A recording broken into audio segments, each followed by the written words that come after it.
ഇത് നമ്മുടെ P T മാഷാണ്. MHS മൂന്നിൽ 1981 മുതൽ 2016 വരെ സർവീസിൽ ഉണ്ടായിരുന്ന നമ്മുടെ പി ടി മാഷ്. എല്ലാവർക്കും പി ടി മാഷ് എന്നേ അറിയുള്ളൂ. ശരിക്കും സാറിന്റെ പേര് അനന്തകുമാർ മാഷ് എന്നാണ്. അപ്പോ അദ്ദേഹം ഇന്ന് 1998, 99 ബാച്ചിന്റെ ഒരു സംഗമം ആലപ്പുഴ വെച്ച് നടക്കുന്നുണ്ട്. ആ സംഗമത്തിൽ പങ്കെടുക്കാനും വേണ്ടി വന്നതാണ്. അപ്പോ ആ വന്ന അവസരത്തിൽ നമ്മുടെ പി ടി മാഷിനോട് ചോദിക്കാണ് നമ്മളെ ഈ അനുഭവം, നമ്മുടെ സ്കൂളിലെ ഏറ്റവും ഒരു മറക്കാനാവാത്ത എന്തെങ്കിലും ഒരു അനുഭവം മനസ്സിൽ തട്ടുന്നുണ്ടെങ്കിൽ അതും, അതേപോലെ തന്നെ നമ്മുടെ സ്കൂളിനെ സംബന്ധിച്ചിടത്തോളം ഇതുവരെ ഒരു പൂർവ്വ വിദ്യാർത്ഥി കൂട്ടായ്മ നമുക്കില്ല. അതുകൊണ്ട് തന്നെ പല സ്കൂളുകളിലും നമ്മൾ പൂർവ്വ വിദ്യാർത്ഥി കൂട്ടായ്മയും കാര്യങ്ങളൊക്കെ കാണുന്നുണ്ട്. പക്ഷെ നമ്മുടെ സ്കൂളിൽ അങ്ങനെ ഒരു സെറ്റപ്പ് ഇല്ലായിരുന്നു. ആ സ്ഥാനത്താണ് 2022 ഡിസംബർ 18 ഒരു മഹാസംഗമം എന്ന് പറഞ്ഞാൽ 1976 മുതൽ 2022 വരെയുള്ള കുട്ടികളെ പങ്കെടുപ്പിക്കുന്ന സംഗമം നടന്നത്. അതിനുശേഷമാണ് ഇതുപോലുള്ള ചെറിയ ചെറിയ സംഗമങ്ങളും ഈ ഒരു കൂട്ടായ്മയും വളർന്ന് നമ്മളെ വിദ്യാർത്ഥികളൊക്കെ മാനസികമായി പല സംഘർഷങ്ങളിൽ നിന്നൊക്കെ ഒരു അയവ് വരുന്നതിന് വേണ്ടി നമ്മുടെ പഴയ കാലത്തേക്ക് തിരിച്ചുപോക്കിന് ഒരു അവസരം ഉണ്ടായി. അപ്പൊ അതിനെ കുറിച്ചുള്ള ഒരു അനുഭവം, അതോടൊപ്പം തന്നെ നമ്മുടെ ഈ സ്കൂളിന്റെ പഠിപ്പിക്കുന്ന സമയത്തുള്ള സ്കൂളിൽ ഒക്കെ സന്ദർശിച്ചിരുന്ന മാഷ്, അപ്പൊ എന്തെങ്കിലും ഒരു ഓർമ്മകളൊക്കെ ഉണ്ടെങ്കിൽ അത് പറഞ്ഞാൽ നന്നായിരുന്നു. 1981 ആഗസ്റ്റ് മാസത്തിലാണ് ഞാൻ ഇവിടെ വരുന്നത്. ആ സമയത്ത് എനിക്ക് തോന്നുന്നു ഒരു 10-20 അധ്യാപകരുണ്ടായിരുന്നുണ്ടാവും.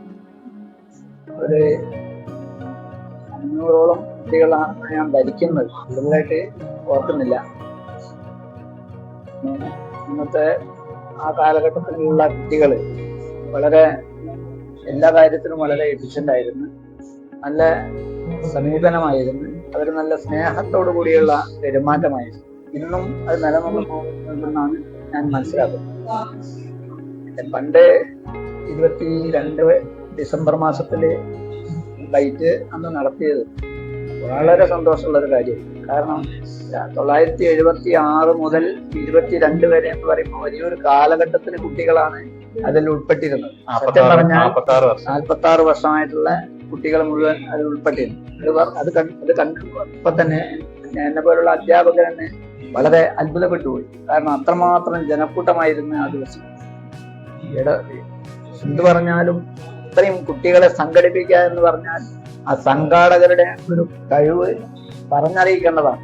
കാരണം ഒരു പഴയ കാലങ്ങളിൽ എനിക്ക് ഓർമ്മയുണ്ട്, എൻ്റെ വീട്ടിലടക്കം ഫോണില്ലാത്ത കാലങ്ങളാണ്.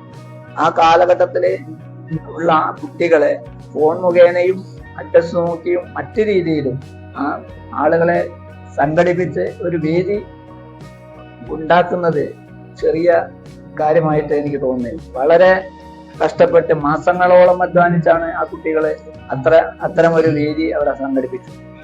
ഏതായാലും ആ സംഗമം നമ്മളെ വിദ്യാലയത്തിന്റെ ഒരു മാതൃക ആണ്. ഇപ്പോൾ നേരത്തെ പറഞ്ഞതുപോലെ അതിനുശേഷമാണ് ഈ സംഗമങ്ങളൊക്കെ പല ഭാഗത്തും തുടങ്ങിയത്. ഏതായാലും ഇത്തരത്തിലുള്ള സംഗമങ്ങൾ തുടർന്നും ഉണ്ടാവേണ്ടത് അത്യാവശ്യമാണ്. ഒന്നാമത്തത് ഒരു കൂട്ടായ്മയാണ്. വളരെ കാലം മുമ്പുള്ള ആളുകളെ ഒരുമിച്ച് കണ്ട് പഴയ ഓർമ്മകളും മറ്റും പുതുക്കി വളരെ സന്തോഷത്തോടുകൂടി പിരിയ നല്ലൊരു മാതൃകയായിരുന്നു ഇത്തരത്തിലുള്ള സംഗമങ്ങൾ. ഏതായാലും ഇത്തരത്തിലുള്ള സംഗമങ്ങള് നമ്മുടെ നാടിനും നമുക്ക് എല്ലാവർക്കും പ്രയോജനപ്രദമായ രീതിയിൽ മുന്നോട്ട് പോകണമെന്ന് മാത്രമാണ് പറയാനുള്ളത്.